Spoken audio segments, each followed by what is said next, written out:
Evangel ministries നിങ്ങൾക്കായി അവതരിപ്പിക്കുന്ന തിരുവചനം.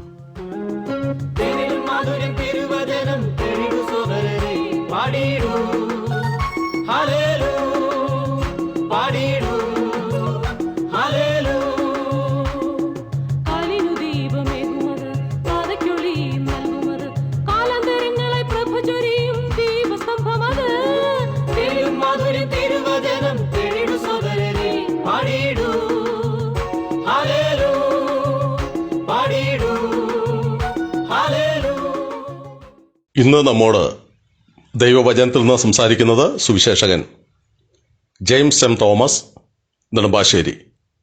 പ്രാർത്ഥനയോടെ ശ്രദ്ധിച്ചാലും.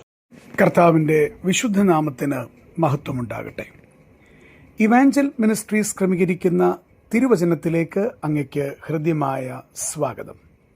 ശമൂവേലിന്റെ 1-ാം പുസ്തകത്തെ അധികരിച്ചുള്ള 118-ാമത്തെ എപ്പിസോഡാണ് അങ്ങ് ശ്രദ്ധിക്കുന്നത്.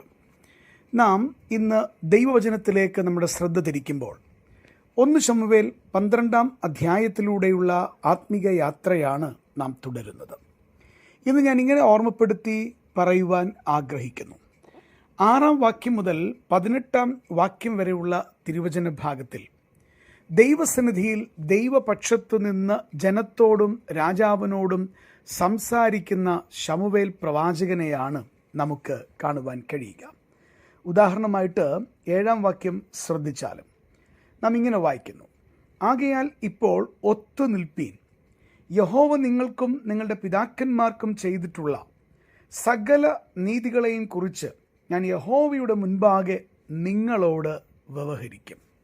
ഇവിടെ നമുക്ക് കാണുവാൻ കഴിയുന്നത് ദൈവപക്ഷത്ത് നിന്ന് ജനത്തോടും രാജാവിനോടും സംസാരിക്കുന്ന, വ്യവഹരിപ്പാൻ തയ്യാറാകുന്ന ദൈവത്തിൻ്റെ പുരുഷനായ ശമൂവേലിനെയാണ്. പ്രിയപ്പെട്ടവരെ, ഇത് ദൈവം ആഗ്രഹിക്കുന്ന വിഷയമാണ്. ദൈവത്തിനു വേണ്ടി നിലകൊള്ളുക, ദൈവപക്ഷത്ത് നിന്ന് സംസാരിക്കുക. എത്രയധികം അധാർമികത നമ്മുടെ ചുറ്റുപാടും വന്നാലും, എത്രമാത്രം ആളുകൾ ദൈവസന്നിധി വിട്ട് തെറ്റുകൾ ചെയ്തു എന്ന് വന്നാലും അതിൽ കൂട്ടുകൂടാതെ കർത്താവിന് വേണ്ടി അചഞ്ചലരായി നിൽക്കുന്നവരെയാണ് സ്വർഗം തേടുന്നത്. ഇവിടെ നമുക്ക് കാണുവാൻ കഴിയുന്നത് അത്തരത്തിലുള്ള ഒരു മനുഷ്യനെയാണ്. ജനത്തോടും രാജാവിനോടുമൊക്കെ യഹോവയുടെ പക്ഷത്ത് നിന്ന് ദൈവം ചെയ്ത നീതികളെക്കുറിച്ച് പറഞ്ഞ് വ്യവഹരിപ്പാൻ തയ്യാറാകുന്ന ശമൂവേൽ പ്രവാചകൻ നമുക്ക് ഒരു മാതൃകയാണ് എന്ന് കാണുവാൻ കഴിയുകയാണ്. എന്നാൽ ഇങ്ങനെ ചെയ്യുമ്പോൾ 2 വസ്തുതകൾ നാം ഓർക്കേണ്ടതായിട്ടുണ്ട്. മറുപക്ഷത്ത് നിൽക്കുന്നത് ആരാണ് എന്ന് നോക്കുവാൻ ഈ പ്രവാചക ശ്രേഷ്ഠന് അനുവാദമില്ല.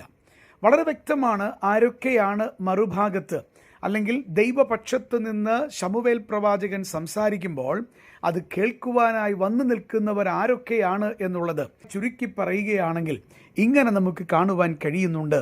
രാജാവുണ്ട്, തന്നെയുമല്ല ഇസ്രായേൽ ജനമുണ്ട്, അതിൽ തന്നെ എത്രയോ ശ്രേഷ്ഠരായ ആളുകളുണ്ട് എന്നുള്ളത് നമുക്ക് കാണുവാൻ കഴിയുന്നു.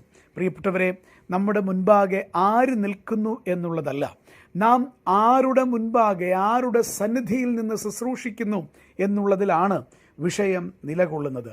പ്രിയപ്പെട്ടവരെ, നാം മറ്റുള്ളവരെ കാണുമ്പോൾ ദൈവപക്ഷത്ത് നിൽക്കാതെ ദൈവത്തിൻ്റെ കാര്യങ്ങളിൽ വീഴ്ച വരുത്തുന്നവരാണെങ്കിൽ കർത്താവിൻ്റെ ഹൃദയത്തിന് നമ്മിൽ പ്രസാദം ഉണ്ടാകുകയില്ല. നമ്മുടെ ചുറ്റുപാടും എന്തെല്ലാം മാറ്റങ്ങൾ വന്നു ഭവിച്ചാലും വചനത്തിന് കോട്ടം വരുത്തുന്നൊരു സ്വഭാവം നമുക്ക് ഉണ്ടാകരുത്. തെറ്റിനെ തെറ്റായും ശരിയെ ശരിയായും ആത്മീക പക്വതയോടും ദൈവം ആഗ്രഹിക്കുന്ന തരത്തിലും വിവേകത്തോടുകൂടെ പറയുവാൻ, അതിനുള്ള കൃപ പ്രാപിപ്പാനായിട്ട് ദൈവമുൻപാകെ നമ്മെ തന്നെ പരിശീലിപ്പിക്കുവാൻ കർത്താവിൻ്റെ കരങ്ങളിൽ നമ്മെ ഏൽപ്പിച്ചു കൊടുക്കാനായിട്ട് നമുക്ക് സാധിക്കണം. പ്രിയപ്പെട്ടവരെ, മറുഭാഗത്ത് നിൽക്കുന്നത് ആരായാലും അവരുടെ ഇഷ്ടത്തിനനുസരിച്ച് വചനത്തെ വളച്ചൊടിക്കുവാൻ ദൈവം നമ്മെക്കുറിച്ച് ആഗ്രഹിക്കുന്നില്ല. കർത്താവ് തന്ന വചനപ്രകാരമുള്ള ബോധ്യങ്ങളിൽ ശരിയായി നിലനിൽക്കുന്ന ആളുകളായി കാണപ്പെടുവാൻ ദൈവം നമ്മെക്കുറിച്ച് ആഗ്രഹിക്കുന്നു. ഞാനതിനെ ഇങ്ങനെ പറയട്ടെ, ആത്മീക തൻ്റെ ഇടമുള്ളവരായി ദൈവം നമ്മെ കാണുവാൻ ആഗ്രഹിക്കുന്നു എന്നുള്ളതാണ് ഇവിടെ നിന്ന് മനസ്സിലാക്കേണ്ടത്. രണ്ടാമത്തെ വിഷയമെന്ന് പറയുന്നത് എന്താണ് എന്ന് ഹൃദയത്തിലേക്ക് വന്നപ്പോൾ കർത്താവ് തന്നൊരു ചിന്തയുണ്ട്. ഈ വ്യവഹരിപ്പാൻ നിൽക്കുന്ന ശമൂവേൽ പ്രവാചകൻ സാക്ഷ്യമേറെ പ്രാപിച്ച മനുഷ്യനായിരിക്കണം എന്നുള്ളതാണ്. നമുക്ക് അദ്ദേഹത്തിൻ്റെ ജീവിതത്തെക്കുറിച്ച് ഇതിനു മുൻപുള്ള ഭാഗത്തിൽ നാം അത് വ്യക്തമായിട്ട് ഓർക്കുകയുണ്ടായി. 1 മുതൽ 5 വരെയുള്ള വാക്യങ്ങൾ നോക്കിയാൽ നാം അത് കാണുന്ന കാഴ്ചയാണ്.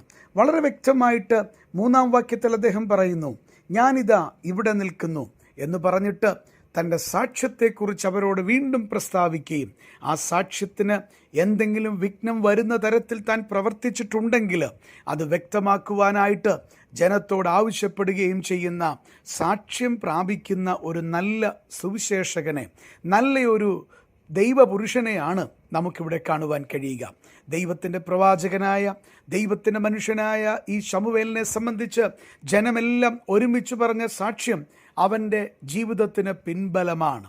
നീ അന്യായമായതൊന്നും ചെയ്തിട്ടില്ല, നീ ദൈവപക്ഷത്ത് നിന്ന് മാത്രമേ പ്രവർത്തിച്ചിട്ടുള്ളൂ എന്നുള്ള സാക്ഷ്യം അവിടെ മുഴങ്ങി കേൾക്കുമ്പോൾ കർത്താവ് തൻ്റെ ദാസനെ ആദരിക്കുന്ന ഒരു വിധവും കൂടെ നമുക്കവിടെ കാണുവാനായിട്ട് കഴിയുകയാണ്. നമ്മുടെ ക്രിസ്തീയ ജീവിതത്തിൽ നാം ദൈവത്തിന് വേണ്ടി നിൽക്കുമ്പോൾ ഈ 2 വസ്തുതകൾ മറക്കരുത്.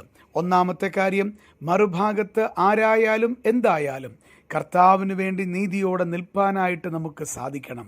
രണ്ടാമതായിട്ട്, അങ്ങനെ നിൽക്കുമ്പോൾ നമ്മുടെ ജീവിതത്തിൻ്റെ സാക്ഷ്യമേറെ പ്രസക്തമാണെന്നും ആ സാക്ഷ്യമുണ്ടെങ്കിൽ മാത്രമേ കർത്താവിന് വേണ്ടി നമുക്ക് ജനമധ്യത്തിൽ നിൽക്കുവാൻ കഴിയുകയുള്ളൂ എന്നുള്ള യാഥാർത്ഥ്യം നമ്മുടെ ഹൃദയത്തിൽ എപ്പോഴും സൂക്ഷിക്കുന്നവരായി നമ്മെ കാണപ്പെടുവാൻ കർത്താവിൻ്റെ സന്നിധിയിൽ നമ്മളെ തന്നെ വിശുദ്ധീകരിപ്പാനായിട്ടിടയാകണം. പ്രിയപ്പെട്ടവരെ, ഈ ചിന്തയോടുകൂടെ കർത്താവിൻ്റെ മുൻപാകെ നമ്മെ ഒന്ന് പരിശോധിപ്പാൻ, അവരവരെ പരിശോധിപ്പാൻ കർത്താവ് കൃപ ചെയ്യട്ടെ.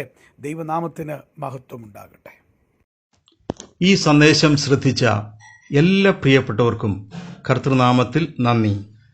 ബൈബിൾ കറസ്പോണ്ടൻസ് കോഴ്സിൽ ചേർന്ന് പഠിക്കുവാൻ ആഗ്രഹിക്കുന്നവർ മേൽവിലാസം അയച്ചു തന്നാലും പ്രാർത്ഥനാ വിഷയങ്ങളും അറിയിക്കുമല്ലോ.